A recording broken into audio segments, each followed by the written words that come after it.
Bonjour et bienvenue, je voudrais partager avec vous quelques coups de cœur littéraires que j'ai eus en 2023. Crépuscule de Philippe Claudel commence par un crime. Dans un petit village perdu dans la montagne, quelque part entre l'Italie et l'Empire austro-hongrois, un curé a été assassiné.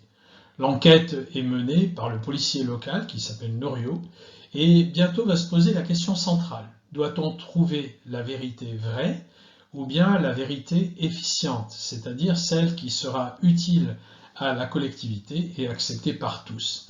C'est un formidable roman, magnifiquement construit et écrit, une sorte de fable intemporelle qui fait bien sûr écho à notre monde actuel. Le roman de Laurent Binet, Perspective, commence aussi par la découverte d'un corps. À Florence, en 1557, le peintre Pontormo est retrouvé mort, assassiné, au pied des fresques sur lesquelles il travaillait. L'enquête est confiée à Vasari. Le roman est écrit sous forme d'échanges épistolaires entre les protagonistes, Vasari bien sûr, l'enquêteur, Cosimo de Médicis, Michel-Ange, Catherine de Médicis et un des suspects, le broyeur de couleur. Mais qui est donc le véritable assassin de Pontormo? Ne serait-ce pas Michel-Ange lui-même? L'enfant dans le taxi de Sylvain Prudhomme est l'histoire d'une quête personnelle où se mêlent présent, passé et secrets de famille. À l'enterrement de son grand-père, le narrateur découvre l'existence de M, un fils de ce grand-père, né d'une relation amoureuse en Allemagne à la fin de la Deuxième Guerre mondiale. Et donc, le narrateur part à la recherche de ce M mystérieux qui, à l'âge de 14 ans, avait fait 1000 km en taxi pour retrouver ce père inconnu. J'ai beaucoup aimé le roman Les Mangeurs de nuit de Marie Charelle.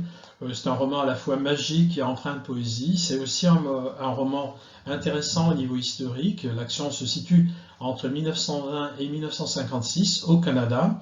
Et le roman met en scène deux personnages principaux, Anna, qui est née au Canada mais fille de migrants japonais, et Jack, ermite et garde forestier, qui est devenu ermite suite au départ de son frère pour la guerre. Anna est bien née au Canada, mais elle va subir les conséquences néfastes du rejet de la communauté japonaise par les Canadiens dans les années 30. Les hommes et les femmes sont séparés, parqués, condamnés sans procès à vivre dans des camps dans lesquels il est très difficile de survivre. Et donc Anna et plusieurs autres femmes vont fuir ces camps et seule, en fuite dans la forêt, elle est attaquée par un ours et c'est Jack, ermite donc, qui va la secourir et la recueillir dans sa cabane. Je termine par les romans d'Akira Mitsubayashi, Âme brisée, Reine de cœur et Suite inoubliable.